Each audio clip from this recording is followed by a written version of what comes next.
Hey everybody, welcome to GLB Sports TV. I'm Justin Block, and if you're me, and if you're a Liverpool fan, you just watched them get embarrassed at St. James Park by Newcastle United 3-1. Let's get a quick recap of the goals. The first goal was scored by Newcastle United. It was a very, very well-designed set piece.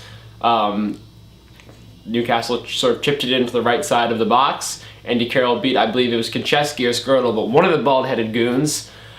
Beat him on the header, smashed it across goal.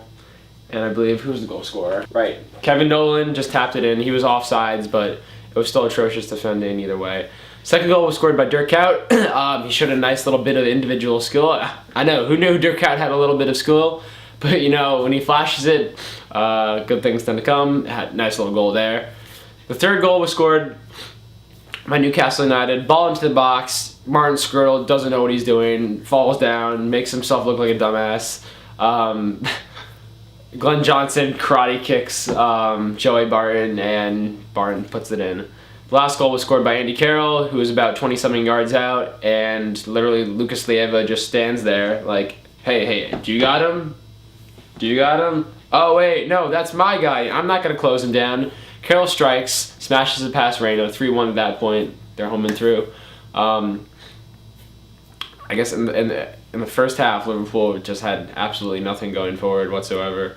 In the second half, they picked it up. Torres had a couple opportunities, especially he hit a sitter in front of goal that you expect, all right, this is Fernando Torres one-on-one with the goalkeeper who's played him through. He'll finish this, right? No, but you know, you expect more from Fernando Torres, and I'm sure he expects more from himself. In midfield, we just really lacked some creative engine, some ingenuity, some force. Basically, we missed Gerrard. Mireles and Lucas, they've been playing very, very well the past month, but they just absolutely did not get the job done today. But where the most egregious play came from was the back. Konchesky was crap. Skrtel, oh my goodness, he was terrible. He was terrible. He was Newcastle should have gone up again. There's just so many defensive errors in the back, right in front of goal. And Newcastle could have easily probably won this game 5-1 if their finishing was on right.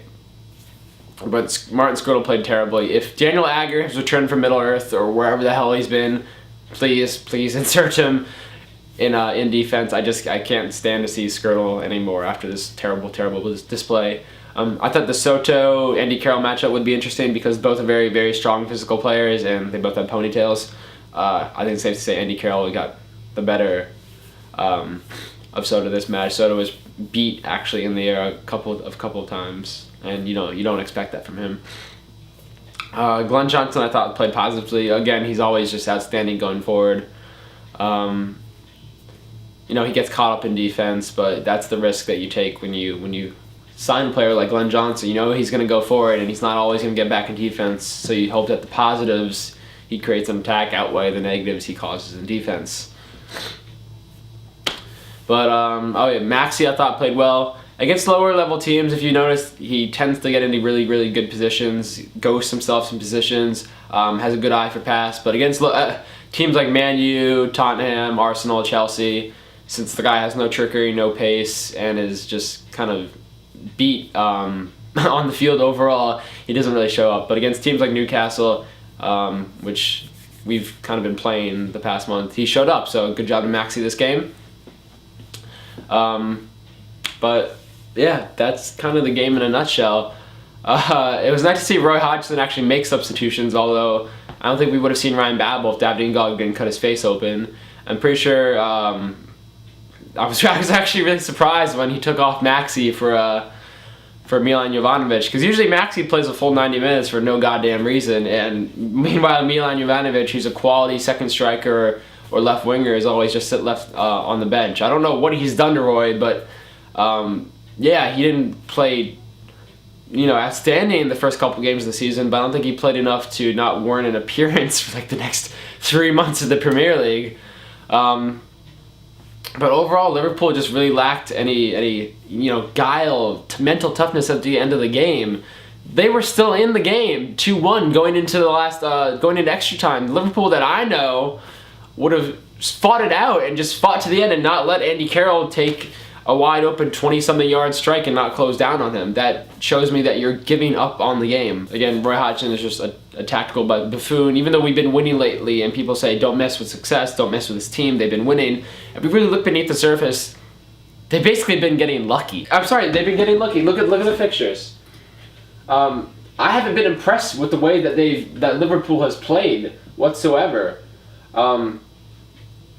Not in the least bit. Okay, the 3-0 romp against Aston Villa was impressive, but we have to remember they're missing Ashley Young. They kind of had a really makeshift squad. They were not up to strength at all.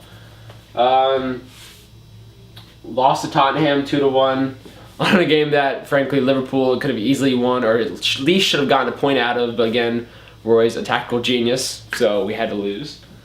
3-0 win against West Ham United. West Ham's a bad team, but Liverpool, gotta win against those types of teams. So good job. Stoke City 2-0, Wigan 1-1, Chelsea 2-0.